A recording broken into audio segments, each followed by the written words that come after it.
ரொம்பவே டேஸ்டியான pepper chicken roast எப்படி செய்யலாம்னு பார்க்கலாம்.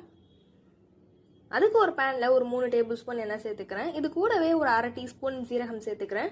ஒரு காஞ்ச மிளகாய் இது மாதிரி கட் பண்ணி அதையும் சேர்த்துக்கிறேன். ஃபைனாக சாப் பண்ண கார்லிக்கும் சேர்த்துட்டு வதக்கிக்கிறேன். இது கூட பெரிய சைஸ் வெங்காயத்தை இது மாதிரி சின்னதாக கட் பண்ணி எடுத்துருக்கேன், அதையும் சேர்த்துக்கிறேன். வெங்காயம் வதங்குறதுக்கு ஒரு 1/2 டேபிள் ஸ்பூன் உப்பும் சேர்த்துக்கிறேன்.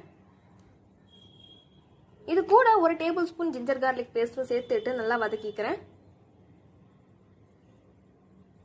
ஒரு தக்காளி இது மாதிரி கட் பண்ணி எடுத்துருக்கேன், அதையும் சேர்த்துக்கிறேன். இது கூட ஒரு 1/2 டீஸ்பூன் மிளகாய் தூள் சேர்த்துக்கிறேன். 1 டீஸ்பூன் மல்லித்தூள் சேர்த்துட்டு கலந்துக்கிறேன்.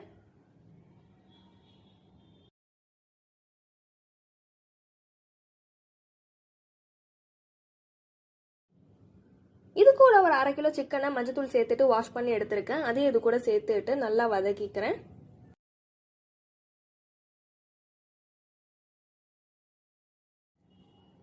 இது கூட 1/4 டீஸ்பூன் மஞ்சத்தூள் சேர்த்துக்கிறேன்.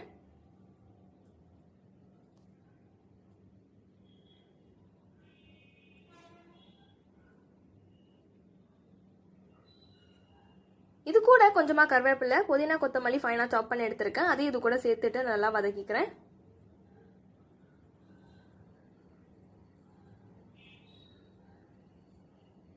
சிக்கன் வேகிறதுக்கு கொஞ்சமா தண்ணி சேர்த்துட்டு வேக விட்டுறேன்.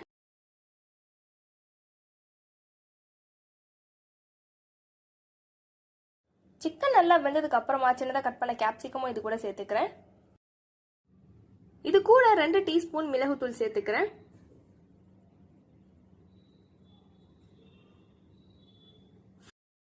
ஃபைனலாக இது கூட 1 டீஸ்பூன் நெய் சேர்த்துட்டு கலந்துட்டு எடுத்து சர்வ் பண்ணுங்க. இந்த ரெசிபி உங்கள் வீட்டில் ட்ரை பண்ணி பாருங்க. பிடிச்சிருந்தா லைக் பண்ணுங்க, மறக்காம சேனலை சப்ஸ்கிரைப் பண்ணிக்கோங்க. தேங்க்யூ.